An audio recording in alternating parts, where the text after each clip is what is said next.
ട്രംപിനിത് വേഗമൊന്ന് നിർത്തണം.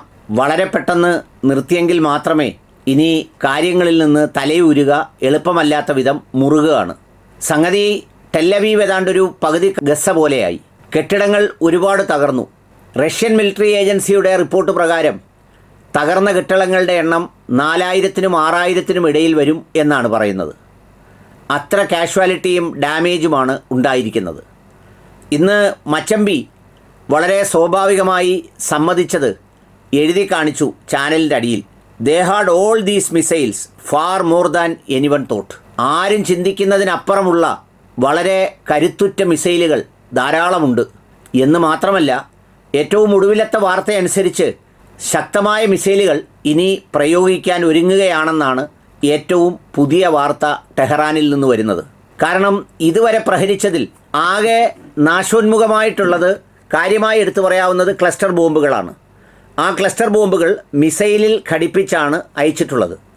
ക്ലസ്റ്റർ ബോംബിൻ്റെ ഒരു പ്രത്യേകത, കെട്ടിടങ്ങൾക്കകത്തും തകർന്നു കിടക്കുന്ന സ്ഥലങ്ങളിലും ചിലതൊക്കെ പൊട്ടാതെ അവശേഷിക്കും.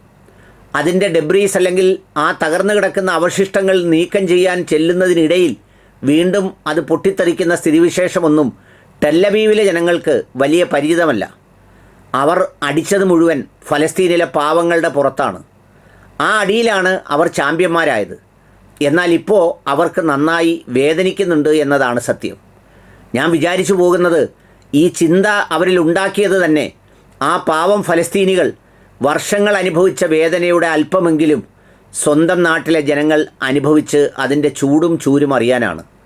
ഇരുവശത്തും അനുഭവിക്കുന്നത് നിരപരാധികളാണെങ്കിലും യവനെപ്പോലെയുള്ള ആളുകൾ നയിക്കുന്നൊരു രാജ്യത്ത് എത്രമേൽ തങ്ങൾ സുരക്ഷിതരാണ് എന്ന ഒരു ചിന്ത അത് മനുഷ്യരുടെ ഇടയിൽ ഉണ്ടാകുന്നതിന് ഇത്തരം അക്രമങ്ങൾ കാരണമാകും എന്നതാണ് പറയപ്പെടുന്നത്.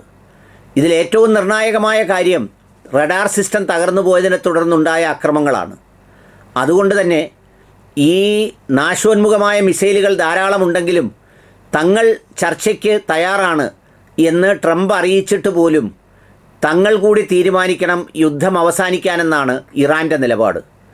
ഇറാന് ഇത്രമേൽ മാരകമായ മിസൈലുകൾ എവിടുന്ന് കിട്ടി എന്നുള്ളതാണ് ഇപ്പോൾ സെൻകോമും അതുപോലെ തന്നെ IDFും അത്ഭുതപ്പെടുന്ന കാര്യം.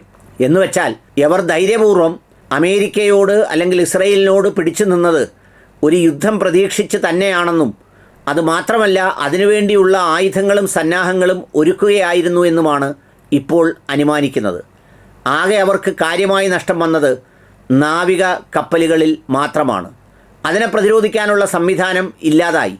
പക്ഷേ എങ്കിലും ഹോർമുസ് കടലിടുക്ക് അവരുടെ ഒരു ശക്തമായ പോയിൻ്റ് ഓഫ് ഇൻ്റർവെൻഷനാണ്. ഏതായാലും വളരെ പെട്ടെന്ന് ഇത് അവസാനിപ്പിക്കണം എന്ന ആഗ്രഹത്തിലാണ് ട്രംപ്. എന്ന് മാത്രമല്ല, എതിരാളിയുടെ ശക്തി ഈ യുദ്ധവെറിയൻ യുദ്ധക്കൊതിയൻ അംഗീകരിച്ചു തുടങ്ങിയിരിക്കുന്നു എന്നുള്ളതാണ് അതിൻ്റെ പ്രത്യേകത. മറ്റേതൊന്നുമല്ലെന്നും മാസങ്ങളോളം നീണ്ടു നിൽക്കുമെന്നും അടിച്ചു പപ്പടമാക്കുമെന്നും ഒക്കെ പറഞ്ഞെടുത്തെന്ന് ഇപ്പോൾ സ്വന്തം മൂട്ടിൽ കൊള്ളാൻ തുടങ്ങിയപ്പോൾ അങ്ങനെയല്ല, അവരുടെ കയ്യിലും മെച്ചപ്പെട്ടതും നല്ലതുമൊക്കെ ഉണ്ട് എന്നാണ് ആ യുദ്ധവെറിയൻ്റെ അഭിപ്രായം. ഏതായാലും അദ്ദേഹത്തിന് പിന്തുണ കൊടുത്തിരുന്നവർ അറിയേണ്ട ഒരു കാര്യം, എല്ലാവരുടെ കയ്യിലുമുണ്ട് മുട്ടൻ സാധനങ്ങൾ. ഇതെടുത്ത് പരസ്പരം പരീക്ഷിച്ച് നോക്കുമ്പോഴാണ് ഏതാണ് വലുത് ഏതാണ് ചെറുതെന്നറിയുന്നത്.